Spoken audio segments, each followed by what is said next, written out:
ধৌত করবা। নামাজের 4 ফরজ, ওযুর 4 ফরজ আল্লাহ তাআলা সূরা মাইদার 6 নম্বর আয়াতে বলে দিলেন যে ওযুর 4 ফরজ। চেহারা ধৌত করবা, হাত ধৌত করবা, মাথা মাসেহ করবা, পা ধৌত করবা। তো আল্লাহ বলেন নামাজের ইচ্ছা যখন করবা পবিত্রতা অর্জন করবা। এখান থেকে বুঝলাম ওযু না থাকলে ওযু করা। সহিহ বুখারীর বর্ণনা 6954 নম্বর হাদিস। عن أبي هريرة رضي الله تعالى عنه قال قال رسول الله صلى الله عليه وسلم لا يقبل الله صلاة أحدكم إذا أحدث حتى يتوضأ। রাসূলুল্লাহ সাল্লাল্লাহু আলাইহি সাল্লাম বলেন, তোমাদের যাদের ওযু নাই, ওযু না করা পর্যন্ত, পবিত্রতা অর্জন না করা পর্যন্ত তোমাদের সালাত আল্লাহ তাআলা কবুল করবেন না। এ হলো ওযু না থাকলে ওযু করা নামাজের পূর্ববর্তী শর্ত। গোসল ফরজ হলে গোসল করা। সূরা মাইদার 6 নম্বর আয়াতের পর আল্লাহ বলেন ওয়া ইন কুনতুম জুনুবান ফাত্তাহহারু। যদি তোমরা জুনুবি হও, তোমাদের উপর যদি গোসল ফরজ হয়, তাহলে তোমরা গোসল করে নাও। এ হলো নামাজের পূর্ববর্তী শর্ত। ওযু না থাকলে ওযু করা, গোসল ফরজ হলে গোসল করা। এই হলো শরীর পাক করা। 2 নাম্বার কাপড় পাক। সূরা মুদ্দাসসিরের 4 নম্বর আয়াতে আল্লাহ বলেন ওয়া থিয়াবাকা ফাতাহহির। আপনি আপনার কাপড়গুলা পবিত্র করেন। সহিহ বুখারীর বর্ণনা 227 নম্বর হাদিস। আসমা রাদিয়াল্লাহু তাআলা আনহার বর্ণনা, এক নারী রাসূলুল্লাহ সাল্লাল্লাহু আলাইহি সাল্লামের কাছে এসে মাসালা জিজ্ঞাসা করছে। আমরা কেউ হাসবো না। এক নারী নবীজির কাছে এসে ওই মাসালা জিজ্ঞাসা করেছেন। মা বোনরা আল্লাহ প্রদত্ত মাসিক একটা অসুস্থতার সম্মুখীন হয়। এই অসুস্থতার সম্মুখীন হওয়ার পর কাপড়ের নাপাকি লাগলে সেটা কিভাবে পাক করবে, এই মাসালা রাসূল সাল্লাল্লাহু আলাইহি সাল্লামকে জিজ্ঞাসা করলেন। জাআত ইমরাতুন নবী সাল্লাল্লাহু আলাইহি ওয়াসাল্লাম, এক নারী রাসূলুল্লাহ সাল্লাল্লাহু আলাইহি সাল্লামের কাছে আসলেন। আসার পর বললেন আরাআইতা ইহদানা তাহিদু ফিস সাওবি ফাকাইফা তাসনাউ ইয়া রাসূলুল্লাহ। ইয়া রাসূলুল্লাহ, নারীরা যে অসুস্থতার সম্মুখীন হয় তাদের কাপড়ের মধ্যে নাপাকি লাগলে পবিত্র করার উপায় কি আপনার কাছে জানতে চাই। নবীজি বললেন তাহাত্তুহু, 1 নাম্বার উপায় হলো নাপাকিটা ঘষে উঠাবে, ঘষবে, নাপাকিটা ঘষবে, 1 নাম্বার উপায়। 2 নাম্বার সুম্মা তুকরিসুহু বিল মা, এরপর পানি দ্বারা রিগড়িয়ে নিবে। 3 নাম্বার ওয়াতামবাহুহু, এরপর ভালোভাবে চিপবে কাপড়টা। এরপর পবিত্রতা অর্জন করবে, শুকাইয়া দিবে, পবিত্র হবে। সুম্মা তুসাল্লি ফিহি, এরপর এই পবিত্র কাপড়ে নামাজ আদায় করবে। এখান থেকে আমরা মাসালা বের করলাম, যেটা নামাজের পূর্ববর্তী শর্ত কাপড় পাক থাকতে হবে, যেটা এই হাদিস দ্বারা বোঝা যায়। নবীজি বলেন নাপাকিটা ঘষে উঠাবে, এরপর পানি দিয়ে রিগড়িয়ে নিবে, এরপর ভালো করে চিপতে হবে এটাকে, এরপর শুকিয়ে পবিত্র করবে। তুসাল্লি ফিহি, এই কাপড়ে নামাজ আদায় করবে। তাহলে শরীর পাক, কাপড় পাক। নামাজের আম্মা বা'দু ফাআউযু বিল্লাহি মিনাশ শাইতানির রাজীম। বিসমিল্লাহির রহমানির রহিম। ইয়া আইয়ুহাল্লাযীনা আমানু উদখুলু ফিস-সিলমি কাফা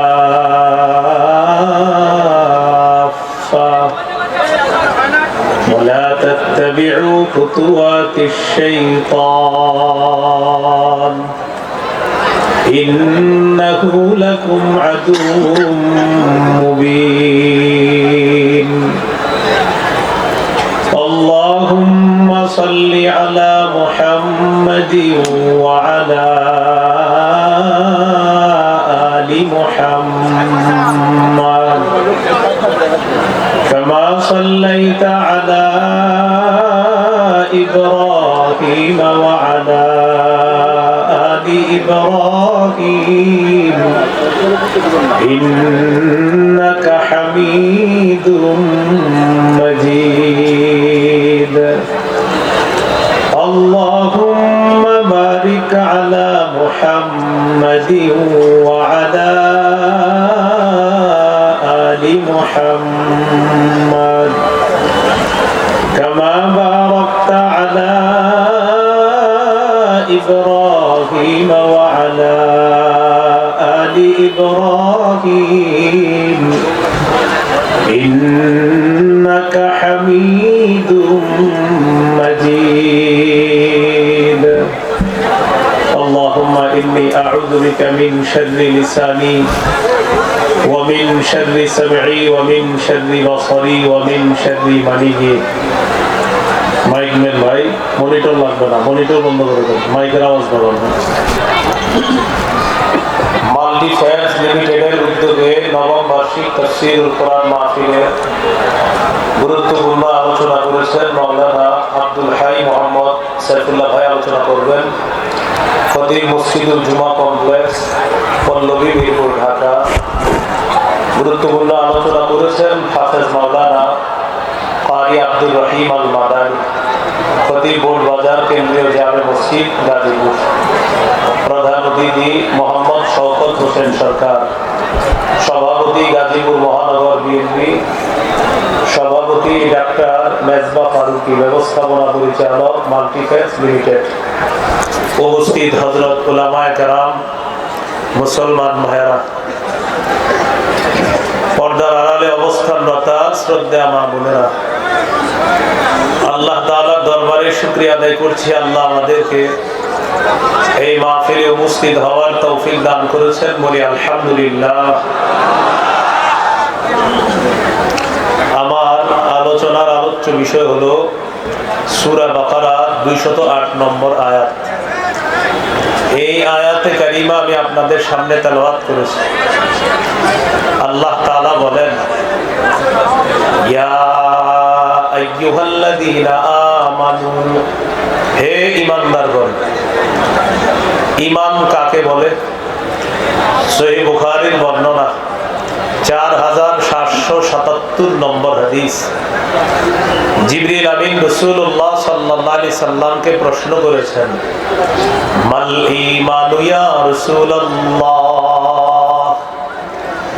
ওগো আল্লাহর নবী আপনার কাছে জানতে চাই ঈমান কি জিনিস فقال رسول الله صلى الله عليه وسلم أن تؤمن بالله وملائكته وكتبه ورسله ঈমান হলো আল্লাহকে বিশ্বাস করা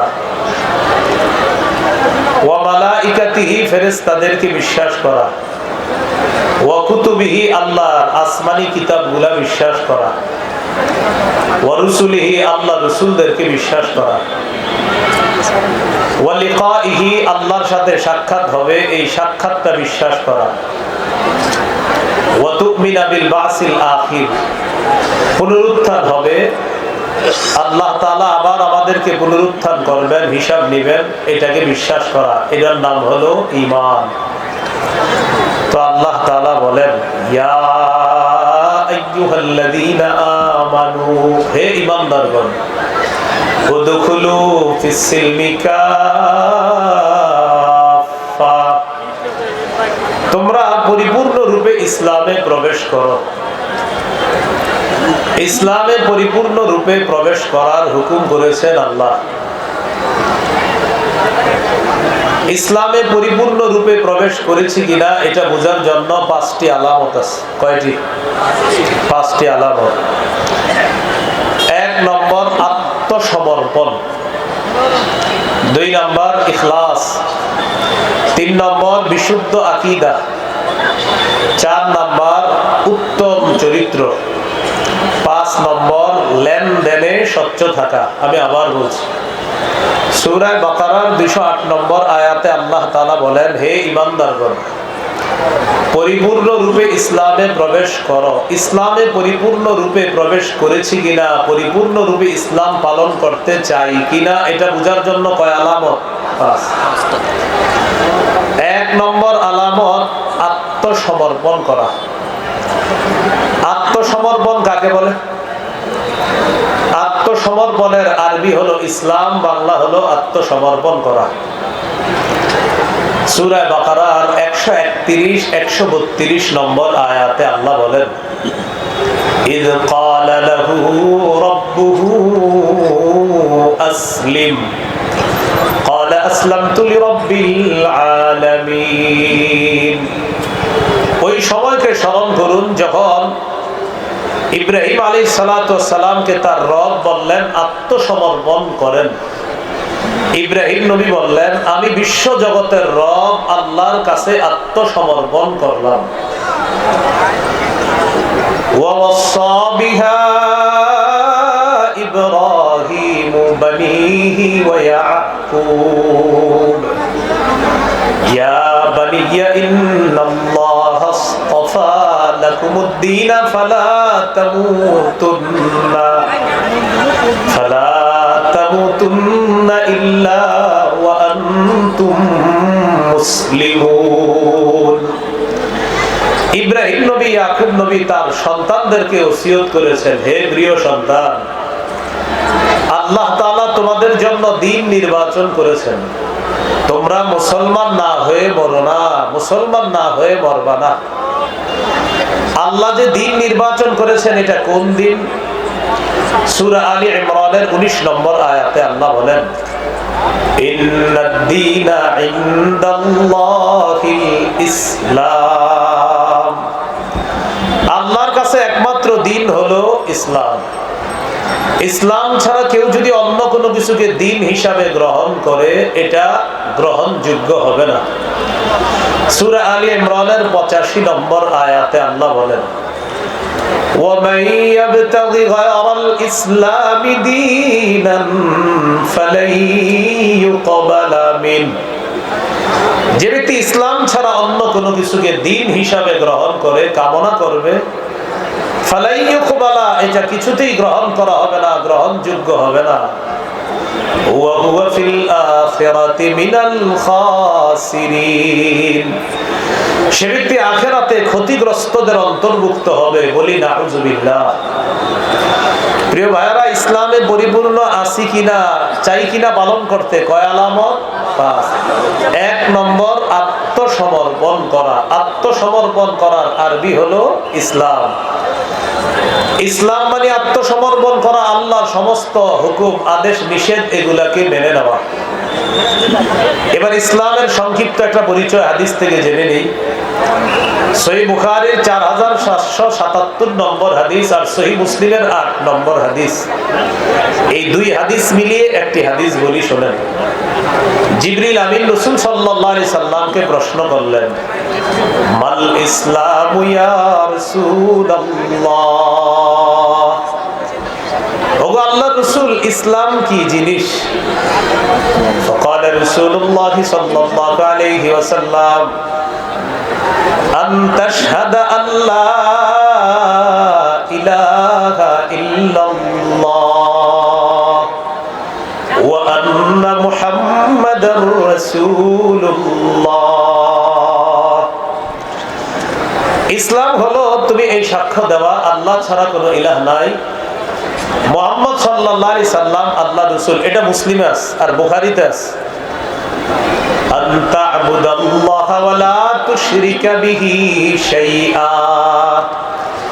ইসলাম হলো তুমি আল্লাহর ইবাদত করবা, আল্লাহর সাথে শিরিক করবা না। এটা বুখারীর বর্ণনা। আর সহিহ মুসলিমের বর্ণনা, তুমি এই সাক্ষ্য দিবা যে আল্লাহ ছাড়া কোনো ইলাহ নাই, মুহাম্মদ সাল্লাল্লাহু আলাইহি সাল্লাম আল্লাহর রাসূল। এই হলো 1 নাম্বার। 2, ওয়া তুকিমাস সালাহ, নামাজ কায়েম করবা। নামাজ কায়েম করা কি জিনিস? এটা নারী পুরুষ সবাইকে কায়েম করতে হবে। নামাজ কায়েম করা বা প্রতিষ্ঠিত করা দ্বারা মৌলিক 5টি উদ্দেশ্য। প্রিয় ভাইয়ারা, নামাজ কায়েম দ্বারা মৌলিক কয় উদ্দেশ্য? 5টি। দেখি আপনাদের মনে আছে কিনা, ইসলামে পরিপূর্ণ আছি কিনা, কয় আলামত? 5। 1 নাম্বার আত্মসমর্পণ করা। আত্মসমর্পণ কাকে বলে? 1 নাম্বার আল্লাহ ছাড়া কোনো ইলাহ নাই এই কথা মেনে নেওয়া। 2 নাম্বার তুমি নামাজ প্রতিষ্ঠিত করবা। এই নামাজ কায়েম করা দ্বারা মৌলিক কয় উদ্দেশ্য? মাশাআল্লাহ, এই তো বুঝে আসতেছে। নামাজ কায়েম দ্বারা 5 উদ্দেশ্য কি? 1 নাম্বার আল মুহাফাজাতু আলা শুরুতিস সালাহ। নামাজের পূর্বে কিছু শর্ত আছে, এই শর্তগুলা যথাযথভাবে আদায় করা, এটাও নামাজ কায়েম করা।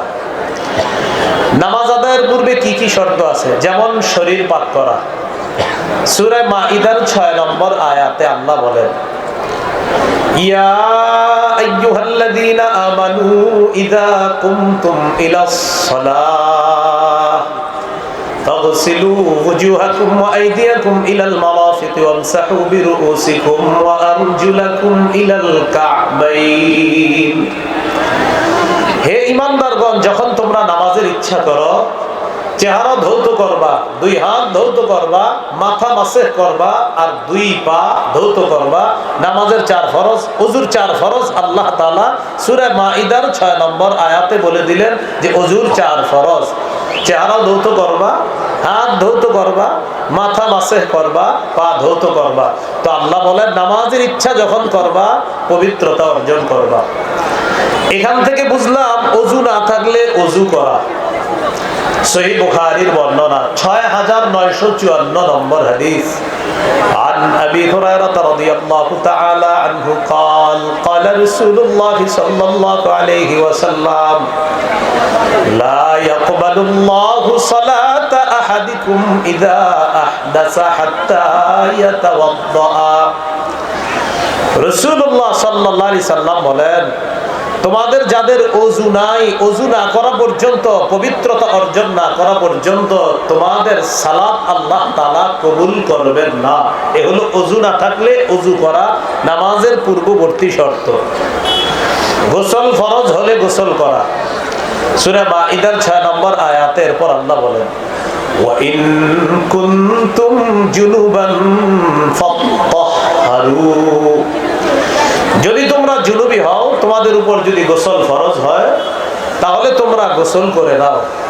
এ হলো নামাজের পূর্ববর্তী শর্ত। ওযু না থাকলে ওযু করা, গোসল ফরজ হলে গোসল করা। এই হলো শরীর পাক করা। 2 নাম্বার কাপড় পাক। সূরা মুদ্দাসসিরের 4 নম্বর আয়াতে আল্লাহ বলেন, ওয়া থিয়াবাকা ফাতাহহির। আপনি আপনার কাপড়গুলা পবিত্র করেন। সহিহ বুখারীর বর্ণনা 227 নম্বর হাদিস। আসমা রাদিয়াল্লাহু তাআলা আনহার বর্ণনা, এক নারী রাসূলুল্লাহ সাল্লাল্লাহু আলাইহি সাল্লামের কাছে এসে মাসালা জিজ্ঞাসা করছে। আমরা কেউ হাসবো না। এক নারী নবীজির কাছে এসে ওই মাসালা জিজ্ঞাসা করেছেন। মা বোনরা আল্লাহ প্রদত্ত মাসিক একটা অসুস্থতার সম্মুখীন হয়। এই অসুস্থতার সম্মুখীন হওয়ার পর কাপড়ের নাপাকি লাগলে সেটা কিভাবে পাক করবে, এই মাসালা রাসূল সাল্লাল্লাহু আলাইহি সাল্লামকে জিজ্ঞাসা করলেন। জাআত ইমরাতুন নবী সাল্লাল্লাহু আলাইহি ওয়াসাল্লাম, এক নারী রাসূলুল্লাহ সাল্লাল্লাহু আলাইহি সাল্লামের কাছে আসলেন। আসার পর বললেন, আরাআইতা ইহদানা তাহিদু ফিস সাওবি ফাকাইফা তাসনাউ ইয়া রাসূলুল্লাহ। ইয়া রাসূলুল্লাহ, নারীরা যে অসুস্থতার সম্মুখীন হয়, তাদের কাপড়ের মধ্যে নাপাকি লাগলে পবিত্র করার উপায় কি আপনার কাছে জানতে চাই। নবীজি বললেন, তাহাত্তুহু, 1 নাম্বার উপায় হলো নাপাকিটা ঘষে উঠাবে, ঘষবে, নাপাকিটা ঘষবে, 1 নাম্বার উপায়। 2 নাম্বার সুম্মা তুকরিসুহু বিল মা, এরপর পানি দ্বারা রিগড়িয়ে নিবে। 3 নাম্বার ওয়া তামবাহুহু, এরপর ভালোভাবে চিপবে কাপড়টা। এরপর পবিত্রতা অর্জন করবে, শুকাইয়া দিবে, পবিত্র হবে। সুম্মা তুসাল্লি ফিহি, এরপর এই পবিত্র কাপড়ে নামাজ আদায় করবে। এখান থেকে আমরা মাসালা বের করলাম, যেটা নামাজের পূর্ববর্তী শর্ত কাপড় পাক থাকতে হবে, যেটা এই হাদিস দ্বারা বোঝা যায়। নবীজি বলেন নাপাকিটা ঘষে উঠাবে, এরপর পানি দিয়ে রিগড়িয়ে নিবে, এরপর ভালো করে চিপতে হবে এটাকে, এরপর শুকিয়ে পবিত্র করবে। তুসাল্লি ফিহি, এই কাপড়ে নামাজ আদায় করবে। তাহলে শরীর পাক, কাপড় পাক, নামাজের জায়গা পাক। সহিহ বুখারীর 438 নম্বর হাদিস। قال رسول الله صلى الله عليه وسلم أعطيت خمسا لم يعطهن أحد من الأنبياء ক্বাবলি। নবীজি বলেন আমাকে 5টি এমন জিনিস দেওয়া হয়েছে যা আমার পূর্বে কোন নবীকে দেওয়া হয় নাই। সুবহানাল্লাহ। কয়টি জিনিস? 5। 1 নাম্বার, নুসিরতু বির-রু'বি মাসিরাতা শাহরিন। আমি কোন এলাকার বিরুদ্ধে জিহাদের জন্য বের হলে 1 মাসের দূরত্বে কাফেরদের মনে আমার ব্যাপারে আল্লাহ তাআলা ভীতি সৃষ্টি করে দিতেন। এই ভীতি সৃষ্টি করে আমাকে সাহায্য করা হয়েছে। 2 নাম্বার, ওয়াজুইলাত লিয়াল আরদু মাসজিদান ওয়া তাহুরা। নবীজি বলেন এই পুরো পৃথিবীটা আমার জন্য সেজদার স্থান এবং পবিত্র বানিয়ে দেওয়া হয়েছে। অন্যান্য জাতি ইবাদত করতে হলে নির্দিষ্ট ইবাদতখানায় যেতে হতো।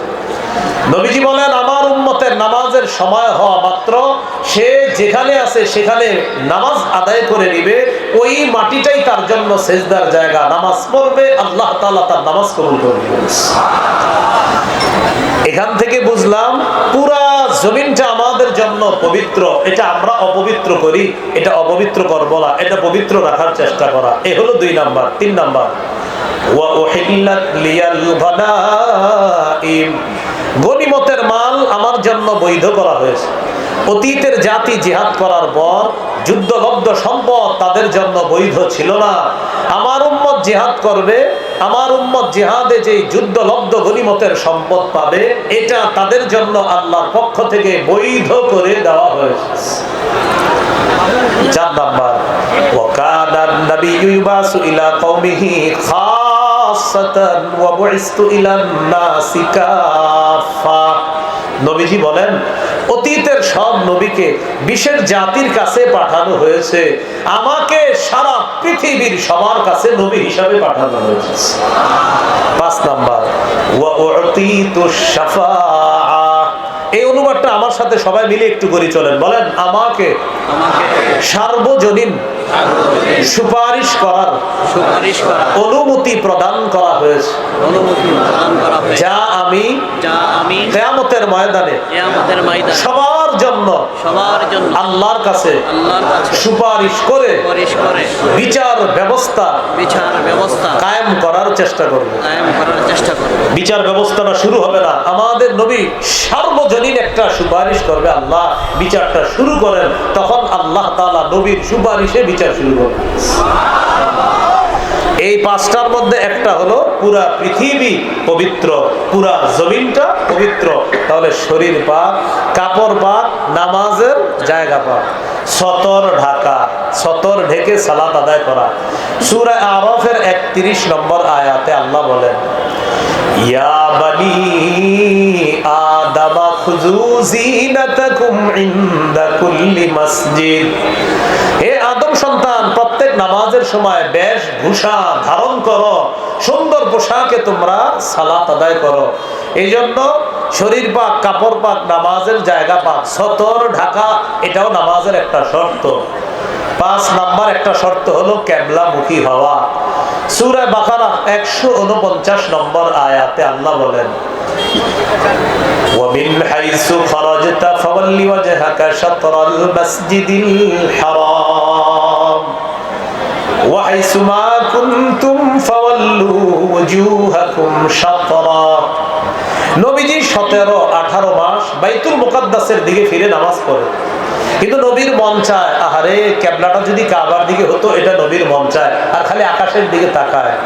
আল্লাহ তাআলা বলেন قد نرى تقلب وجهك في السماء فلنولينك قبلة ترضاها।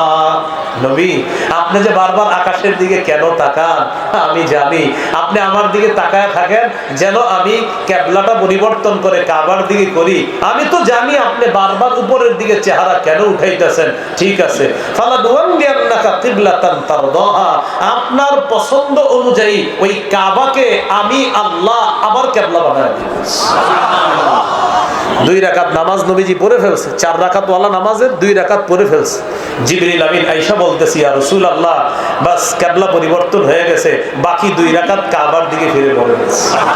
এইজন্য ওই মসজিদটাকে বলা হয় মসজিদু জিল কিবলাতাইন, 2 কিবলা কিবলার মসজিদ, অর্থাৎ এক নামাজ দুই কিবলার দিকে ফিরে পড়েছেন। প্রথম 2 রাকাত বাইতুল মুকাদ্দাসের দিকে ফিরে, এর পরের 2 রাকাত কাবার দিকে ফিরে আদায় করেছেন। তাহলে কিবলামুখী হয়ে নামাজ আদায় করা মনে থাকবেন ইনশাআল্লাহ। এরপর ওয়াক্ত মতো নামাজ পড়া, সময় মতো নামাজ পড়া। সূরা নিসার 103 নম্বর আয়াতে আল্লাহ বলেন, ইন্নাস সালাতা কানাত আলাল মুমিনিনা কিতাবাম মাওকুতা। নিশ্চয়ই মুমিনদের উপর সময় মতো নামাজ পড়া ফরজ। নিশ্চয়ই মুমিনদের উপর সময় মতো নামাজ পড়া ফরজ। সহিহ বুখারীর বর্ণনা 527 নম্বর হাদিস। এই হাদিসের বর্ণনাকারী আব্দুল্লাহ ইবনে মাসউদ রাদিয়াল্লাহু তাআলা তিনি বলেন, সাআলতু রাসূলুল্লাহ সাল্লাল্লাহু আলাইহি ওয়াসাল্লাম আইয়ুল আমালি আহাব্বু ইলাল্লাহ। আমি নবীকে প্রশ্ন করলাম, ইয়া রাসূলুল্লাহ, আল্লাহর কাছে সবচেয়ে পছন্দনীয় আমল কোনটি? নবীজি জবাব দিলেন, as-salatu ala waqtiha, সময় মতো নামাজ পড়া। সুবহানাল্লাহ। সময় মতো কি পড়া? নামাজ পড়া আল্লাহর কাছে সবচেয়ে পছন্দনীয় আমল। বাংলাদেশ এয়ারপোর্টে আপনি নামাজ পড়ছেন, কথার কথা মাগরিবের নামাজ পড়ছেন, পড়ার পর প্লেনে উঠছেন, ওঠার পরে পশ্চিম দিকে গিয়ে দেখেন সূর্য এখনো ডুবে নাই। বাংলাদেশ এয়ারপোর্টে মাগরিব পড়ছেন, পড়ার পর পশ্চিম দিকে উঠছেন, ওঠার পর দেখেন সূর্য ডুবে নাই, তখন কি করবেন? আর মাগরিব পড়া লাগবে না। আবার বলছি, বাংলাদেশ এয়ারপোর্টে মাগরিব পড়ছেন, তো মাগরিব পড়ার পর উঠছেন, প্লেন চলতেছে পশ্চিম দিকে, যত পশ্চিমে যাবেন দেখবেন সূর্য এখনো ডুবে নাই। তো আপনি বাংলাদেশের সূর্য ডুবছে, মাগরিব পড়ছেন, পড়ার পর প্লেনে চড়ছেন, সময় মতো নামাজ পড়া খরচ। তো আপনি সময় মতো নামাজটা পড়ছেন, পড়ার পর প্লেনে উঠছেন, উঠার পর আপনি পশ্চিম দিকে রওনা করছেন, একটু সামনের দিকে গিয়ে দেখেন সূর্য এখনো ডুবে নাই, একটু পরে প্লেনে মাগরিবের সময় হয়েছে, আপনার আর নামাজ পড়া লাগবে না। আপনি তো বলেই ফেলছেন মাগরিবের নামাজ। নামাজ একত্র একবারই ফরজ। ভাই এই মাসালাটা সবার বুঝে আসছে নি? আলেম ছাড়া অন্যরা বলেন বুঝে আসছে? আচ্ছা, আলহামদুলিল্লাহ বলবেন বুঝে আসছে। এই হলো ওয়াক্ত মতো নামাজ পড়া। এরপর নামাজের নিয়ত করা, এটাও পূর্ব শর্ত। সহিহ বুখারীর 1 নম্বর হাদিস, ওমর ইবনুল খাত্তাব রাদিয়াল্লাহু তাআলা আনহুর বর্ণনা, তিনি বলেন, রাসূলুল্লাহ সাল্লাল্লাহু আলাইহি সাল্লাম বলেছেন, ইন্নামাল আ'মালু বিন্নিয়াত। আমলের প্রতিদান নিয়তের সাথে। আমলের প্রতিদান নিয়তের সাথে। নিয়ত বিশুদ্ধ হবে, আমলের প্রতিদান পাওয়া যাবে। প্রিয় মুসলমান ভাইয়েরা, শ্রোতা ভাইয়েরা, ইসলামে পরিপূর্ণ প্রবেশ করার হুকুম করেছেন 208 নম্বর আয়াতে সূরা বাকারা। করেছি কিনা কয় আলামত বলেন সবাই? আচ্ছা, 1 নম্বর আত্মসমর্পণ করা। আত্মসমর্পণের আরবি হলো ইসলাম। জিবরিল আমিন প্রশ্ন করছে, হুজুর ইসলাম কি? নবী বললেন, আল্লাহ ছাড়া কোনো ইলাহ নাই, এই সাক্ষী দেওয়া। এরপর বললেন নামাজ কায়েম করা। আচ্ছা, নামাজ কায়েম করার দ্বারা জানি মৌলিক কয় উদ্দেশ্য? 5টা। এই 5 উদ্দেশ্যের 1 নাম্বার হলো নামাজের পূর্বের শর্তগুলা গুরুত্ব দেওয়া। এই শর্তের আলোচনা আমরা করলাম। এটাও নামাজ কায়েম করা। নামাজ কায়েম করা দ্বারা দ্বিতীয় উদ্দেশ্য আল মুহাফাজাতু আলা রুকুই ওয়াস সুজুদ। রুকু সেজদা ধীরস্থির ভাবে করা, সুন্দর ভাবে করা, এটা হলো নামাজ কায়েম দ্বারা দ্বিতীয় উদ্দেশ্য। সহিহ বুখারীর 757 নম্বর হাদিস, 757 নম্বর হাদিস। রাসূলুল্লাহ সাল্লাল্লাহু আলাইহি সাল্লাম মসজিদে আসলেন। আসার পর এক ব্যক্তি মসজিদে এসে নামাজ আদায় করছে। নামাজ আদায় করার পর নবীজিরা এসে সালাম দিছে। ফারাদ্দা আলাইহি, নবীজি সালামের জবাব দিয়েছেন। সালামের জবাব দেওয়ার পর নবীজি বললেন, ইরজি ফাসাল্লি ফাইন্নাকা লাম তুসাল্লি। তুমি যাও, আবার পুনরায় নামাজ পড়ো, তুমি নামাজ পড়ো নাই। ফারাজা ইউসাল্লি কামা কানা সাল্লা। ওই ব্যক্তি আবার ফিরে গেলেন, আবার নামাজ আদায় করলেন যেইভাবে একটু আগে নামাজ পড়ছে। তো দ্বিতীয়বার নামাজ পড়া আবার নবীজির কাছে এসে সালাম দিলেন। নবীজি তার সালামের জবাব নিলেন। সালামের জবাব নিয়ে বললেন, ইরজি ফাসাল্লি ফাইন্নাকা লাম তুসাল্লি। যাও, আবার তুমি পুনরায় নামাজ আদায় করো, তুমি নামাজ পড়ো নাই। এবার ওই ব্যক্তি বললেন, ওয়াল্লাযী বা'আসাকা বিল হাক্কি মা উহসিনু গায়রাহু ফাআল্লিমনি ইয়া রাসূলুল্লাহ। আল্লাহর কসম, যে আল্লাহ আপনাকে সত্য সহ প্রেরণ করেছেন, ওই আল্লাহর কসম, আমি এর চেয়ে সুন্দর নামাজ পড়তে জানি না।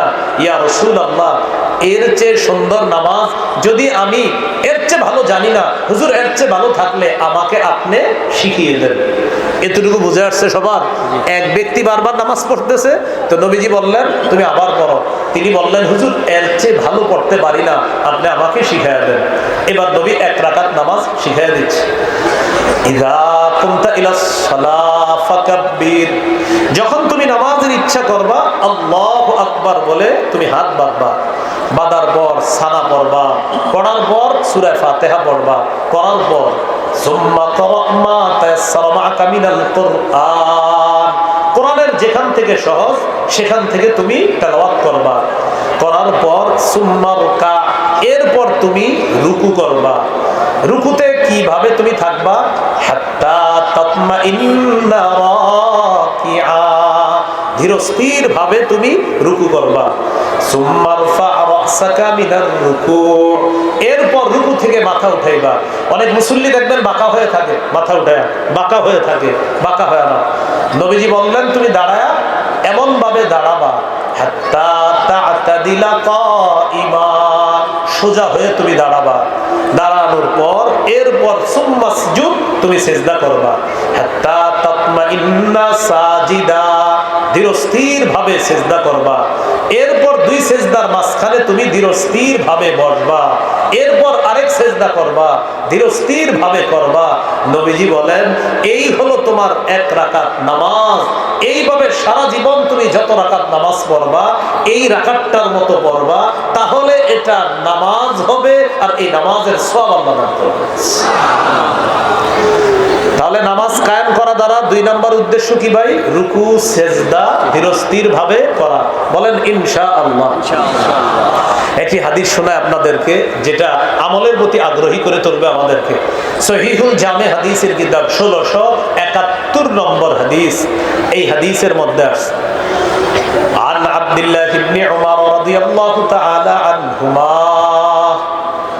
রাআ ইবনে উমর ফাতান ইউসাল্লি।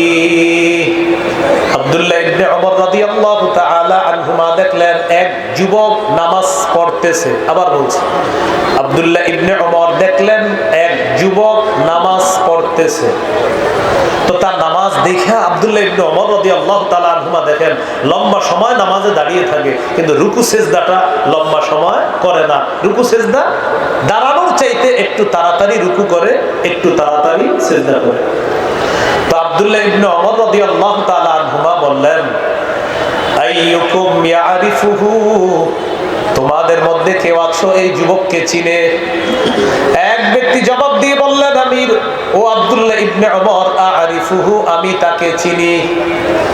আব্দুল্লাহ ইবনে উমর বললেন লাউ আরাফতুহু লা আমারতুহু আইয়ুকসিরা আর-রুকুআ ওয়াস-সুজুদা, আমি যদি তাকে চিনতাম তাকে আমি আদেশ করতাম রুকু সেজদা যেন একটু লম্বা করে করে।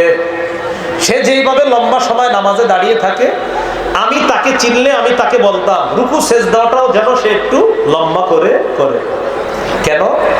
ফাইন্নী সামি'তু রাসূলুল্লাহ সাল্লাল্লাহু আলাইহি ওয়াসাল্লাম ইয়াকুল, আমি নবীজিকে বলতে শুনেছি ইন্নাল আবদা ইযা কামা ইলাস সালাহ উতিয়া বিযুনুবিহি কুল্লিহা ফাউদিআত আলা আতিকাই। আত্মসমর্পণ করা, এটার আরবি হলো ইসলাম। ইসলাম কাকে বলে? এক নাম্বার আল্লাহ ছাড়া কোনো ইলাহ নাই। দুই নাম্বার নামাজ কায়েম করা। নামাজ কায়েম দ্বারা কয় উদ্দেশ্য? 5 উদ্দেশ্য। এক নাম্বার পূর্বের শর্তগুলা গুরুত্ব সহকারে আদায় করা। দুই নাম্বার রুকু সেজদা ঠিক মতো আদায় করা, এটাও নামাজ কায়েম করা। 3 নাম্বার আল মুহাফাজাতু আলাল খুশুই ওয়াল খুজু, খুশু খুজুর সাথে নামাজ পড়া। জন্মের পর থেকে খুশু খুজু শুনছি, কিন্তু খুশু খুজু কাকে বলে? ওলামা হযরত ছাড়া মাঠ থেকে কেউ আছেন বলতে পারবেন খুশু খুজু কাকে বলে? কাকে? একাগ্র চিত্তে নামাজ পড়া নাকি? মাশাআল্লাহ, বলেন একাগ্র চিত্তে কি পড়া? সবাই বলেন একাগ্র চিত্তে কি পড়া? তো যদি এটার মানে খুশু খুজু হয়, তাহলে শব্দ দুইটা কেন? একাগ্র চিত্তে নামাজ পড়া। আমি যখন প্রশ্ন করবো তখনই বুঝবেন যে না, মনে হয় কিছু বলবে অন্য কিছু। বলেন সবাই আমার সাথে বলেন, সহজে শিখে ফেলি। বলেন খুশু এর সম্পর্ক, বলেন কলবের সাথে, খুজু এর সম্পর্ক অঙ্গ প্রত্যঙ্গের সাথে। তাহলে এক অংশ আমি, বাকি অংশ আপনারা। প্রিয় ভাইরা বলেন তো খুশুর সম্পর্ক কার সাথে? খুজুর সম্পর্ক কার সাথে? আল্লাহু আকবার। নামাজে দাঁড়াইলাম, আমার পা আল্লাহকে সেজদা করবে, হাত আল্লাহকে সেজদা করবে, কপাল আল্লাহকে সেজদা করবে, নাক আল্লাহকে সেজদা করবে, এটা খুজু। বলেন এটা কি? খুজু। সবাই বলেন এটা কি? খুজু। এখন আপনি নামাজে দাঁড়াইলেন, আমার পা আল্লাহকে সেজদা করবে, আমার হাত আল্লাহর জন্য নামাজ পড়তেছে, আমার কান আল্লাহকে সেজদা করবে, কিন্তু কলবে আছে আমার 4টা দোকান, 3টা দোকানের হিসাব মিলাইতে পারলাম, 4র্থ দোকানটার কি অবস্থা, এটা কলবে। তাহলে খুশু হলো না, খুজু হলো, খুশু হলো না। খুজু দেখা যায়, আল্লাহু আকবার, খুজু দেখা যায়। মানুষ দেখবে আপনি মাশাআল্লাহ লোকটা খুব সুন্দর নামাজ পড়ে, কিন্তু কলবের মধ্যে আছে দোকানে হিসাব চালাইতেছে। খুশু হলো না। খুশু আল্লাহ দেখে। এই জন্য খুশুর সম্পর্ক কলবের সাথে, খুজুর সম্পর্ক অঙ্গ প্রত্যঙ্গের সাথে। এবার সুন্দরভাবে মুখস্থ রাখি। বলেন কলব এবং অঙ্গ প্রত্যঙ্গ আল্লাহমুখী করে ইবাদত করলে সেই ইবাদতকে খুশু খুজু ওয়ালা ইবাদত বলে। তাহলে পরীক্ষা হয়ে যাক, অঙ্গ প্রত্যঙ্গ আল্লাহমুখী হয়ে ইবাদত করে, এটাকে কি বলে? খুজু। না না, অঙ্গ প্রত্যঙ্গ আল্লাহমুখী হয়ে ইবাদত করে কি বলে? খুজু। কলব আল্লাহমুখী হয়ে ইবাদত করে কি বলে? মাশাআল্লাহ। এই তো খুশু খুজু। আজকে থেকে আমরা সালাত আদায় করব, খুশুও লাগবে, খুজুও লাগবে ইনশাআল্লাহ। তবে যাদের খুশু আছে, অন্তরে যাদের খুশু থাকবে, তাদের জন্য নামাজ সহজ। সুবহানাল্লাহ। সূরা বাকারার 45 নম্বর আয়াতে আল্লাহ বলেন ওয়াস্তাঈনু বিস-সাবরি ওয়াস-সালাহ ওয়া ইন্নাহা লাকাবীরাতুন ইল্লা আলাল খাশিঈন। আল্লাহ তাআলা বলেন তোমরা ধৈর্য সহকারে নামাজের সাথে এবং ধৈর্যের মাধ্যমে, তোমরা নামাজের মাধ্যমে এবং ধৈর্যের মাধ্যমে আল্লাহর কাছে সাহায্য প্রার্থনা করো। মনে রাখবা নামাজ কঠিন, তবে যারা খুশুওয়ালা মুমিন, যাদের কলব আল্লাহর জন্য ইবাদত করে, এই খুশুওয়ালা ইমানদারদের পক্ষে নামাজ একদম সহজ। তাহলে যারা কলব দিয়ে ইবাদত করবে, আমার অঙ্গ প্রত্যঙ্গ আল্লাহর জন্য ইবাদত করে, আমার কলব আল্লাহর জন্য ইবাদত করে, এই ব্যক্তির জন্য নামাজ আল্লাহ সহজ করে দেয়। তাহলে বলেন তো আল্লাহু আকবার। আমি কলব দিয়ে আল্লাহর ইবাদত করি, কলব দিয়ে কি বলে এটাকে? কলব দিয়ে খুশু। মাশাআল্লাহ। আমি অঙ্গ প্রত্যঙ্গ দিয়ে আল্লাহর ইবাদত করি, কি বলে? তাহলে কলব অঙ্গ প্রত্যঙ্গ সব আল্লাহমুখী রাখতে হবে, এটার নাম হবে খুশু খুজুর নামাজ। আল্লাহ কথাগুলো মনে রাখার তৌফিক দান করেন।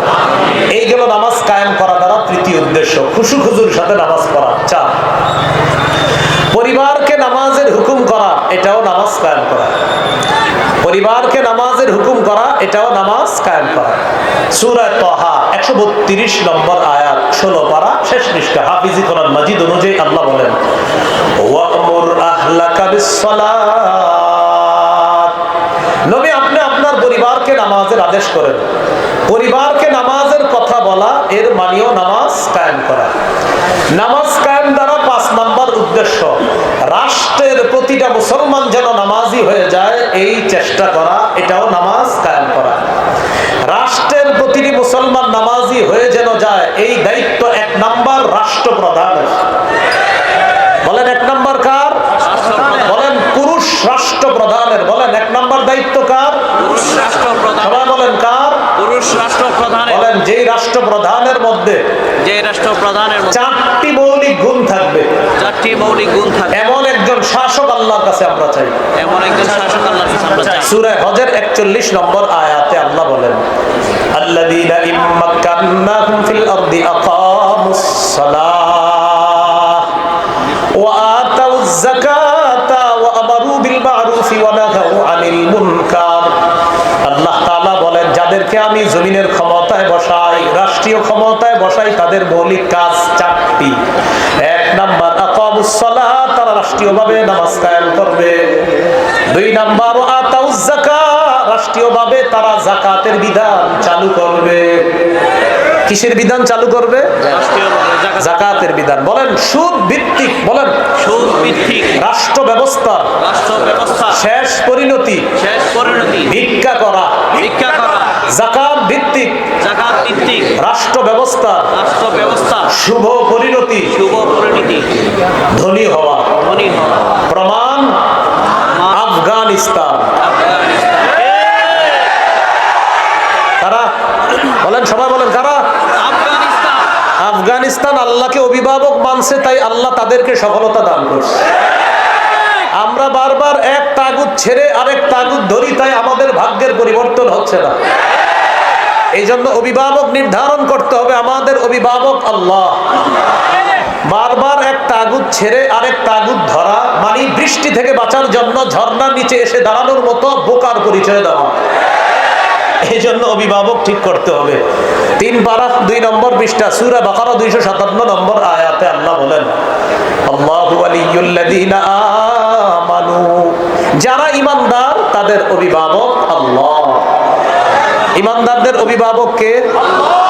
6 পারা 16 নম্বর পৃষ্ঠা সূরা মাঈদা 51 নম্বর আয়াতে আল্লাহ বলেন, ইয়া আইয়ুহাল্লাযীনা আমানু লা তাত্তাখিযুল ইয়াহুদা ওয়ান নাসারা আউলিয়া। হে ঈমানদারগণ, ইহুদি খ্রিস্টানদেরকে অভিভাবক বানায় না। যারা 47 জন প্রেসিডেন্ট পরিবর্তন করে, একজনকেও নারী বানায় না। আমাদের উপর নারী চাপায়া দেয়া গোলামি আমাদের গলার মধ্যে ঝুলায় দেয়। আল্লাহ নিষেধ করছে। মুসলমান কেন তার পরিচয় বুঝবে না? আল্লাহ বলে দিছে আমি তোমাদের অভিভাবক। আল্লাহ নিষেধ করছে তাকে অভিভাবক বানায় না। ইহুদি খ্রিস্টানদেরকে অভিভাবক বানাইতে আল্লাহ নিষেধ করেছেন। এই বিষয়টা আল্লাহ আমাদেরকে বুঝে শুনে আগামীতে সিদ্ধান্ত নেওয়ার তৌফিক দান করেন। এবার যদি ভুল করি, আগামী 50 বছর আর এই ভুল শুধরানোর সুযোগ পাওয়া যাবে না। এটা মাথায় রাখতে হবে। এই ঠিকটা বাহিরে গিয়েও ঠিক থাকার তৌফিক দান করেন। মানে আপনারাই তো ঠিকঠাক করেন বাইরে গিয়ে। আল্লাহ আমাদেরকে এখানের ঠিক বাহিরেও ঠিক থাকার তৌফিক দান করেন। ঈমানদারদের অভিভাবক কে? মনে আসেনি? নামাজ কায়েম দ্বারা কয় উদ্দেশ্য? 5টা। এর মধ্যে 5 নাম্বার, রাষ্ট্রীয়ভাবে প্রতিটা মুসলমান যেন নামাজি হয়ে যায়, এই দায়িত্ব রাষ্ট্রপ্রধানের। আল্লাহ সূরা হজের 41 নম্বর আয়াতে বলেন, যাদেরকে আমি রাষ্ট্র ক্ষমতায় বসাই তাদের 1 নাম্বার কাজ আকামুস সালাহ, নামাজ কায়েম করবে। 2 নাম্বার ওয়া আতাউজ যাকাত, যাকাতের বিধান চালু করবে। 3 নাম্বার ওয়া আমারু বিল মারুফ, সৎ কাজের আদেশ করবে। 4 নাম্বার ওয়া নাহাউ আনিল মুনকার, অসৎ কাজের নিষেধ করবে। আল্লাহ এমন একজন শাসক আমাদেরকে আপনি দিয়ে দেন। আরেকটা দোয়া করি, চলেন বলেন, আল্লাহ আমাদের দেশে শরিয়া আইন চাই। শরিয়া আইন চায় না তারা কোন না কোন অপরাধে অপরাধী যারা। আবার শরিয়া আইন চায় না তারা কোন না কোন অপরাধে অপরাধী যারা। চোর শরিয়া আইন চাইবে না, হাত কাটা যাবে। ধর্ষক শরিয়া আইন চাইবে না, পাথর মেরে হত্যা করা হবে। নায়ক নায়িকা শরিয়া আইন চাইবে না, অন্য নারীর গায়ে অবৈধভাবে স্পর্শ করতে পারবে না। যত সব অপরাধ আছে, এই অপরাধীদের পথে বাধা হলো শরিয়া আইন। এই জন্য শরিয়া আইন চায় না তারা কোন না কোন বাটপারিতে বাটপার যারা। আল্লাহর কাছে চাইতে হবে শরিয়া আইন। কি আইন চাইতে হবে? আল্লাহ বুঝার তৌফিক দান করেন। এই হলো নামাজ কায়েম দ্বারা 5টা আপনার মৌলিক উদ্দেশ্য বললাম। 1 নাম্বার পূর্ববর্তী শর্তগুলা গুরুত্ব দেওয়া। 2 নাম্বার নামাজ কায়েম করা মানে রুকু সেজদা ধীরস্থির ভাবে করা। 3 নাম্বার নামাজ কায়েম করা মানে খুশু খুজুর সাথে নামাজ পড়া। 4 নাম্বার নামাজ কায়েম করা মানে পরিবারকে নামাজের কথা বলা। 5 নাম্বার নামাজ কায়েম করা রাষ্ট্রীয় সবভাবে সকল মুসলমানকে নামাজি বানানোর চেষ্টা করা। আল্লাহ তৌফিক দান করেন। মনে আসেনি ইসলামে পরিপূর্ণ আসি কিনা কয় আলামত? দ্বিতীয় 1 নাম্বার আলামত গুলো ইসলাম। ইসলাম মানে আত্মসমর্পণ করা, আল্লাহর সমস্ত বিধি নিষেধ গুলা মেনে নেওয়া। এতক্ষণ তো বললাম সবার জন্য। মা বোনদেরকে আল্লাহ তাআলা কিছু হুকুম করছে কিনা? করছে কিনা? করছে। মা বোনদের অন্যতম একটা বিধানের নাম হলো শরঈ পর্দা করা। বলেন কি পর্দা করা? শরীর পর্দা করা। বলেন চেহারা সহ শরীরী পর্দা করা। সবাই বলেন চেহারা সহ শরীর পর্দা করা। সূরা আহজাবের 59 নম্বর আয়াতে আল্লাহ বলেন, ইয়া আইয়ুহান নাবিয়্যু কুল লিআজওয়াজিকা ওয়া বানাতিকা ওয়া নিসাইল মুমিনিনা ইউদনিনা আলাইহিন্না মিন জালাবিবিহিন্না যালিকা আদনা আইয়ুরাফনা ফালা ইউযাইন ওয়া কানা আল্লাহু গফুরার রহিমা। আল্লাহ বলেন, হে নবী, আপনি বলেন আপনার স্ত্রীদেরকে, আপনার কন্যাদেরকে, মুমিনদের নারীদেরকে আপনি বলেন তারা যেন তাদের চাদরের কিয়দাংশ দিয়ে তারা নিজেদেরকে আবৃত করে, তারা যেন চাদরের কিয়দাংশ নিজেদের উপর তারা এইভাবে ছেড়ে রাখে, তারা নিজেদের উপর যেন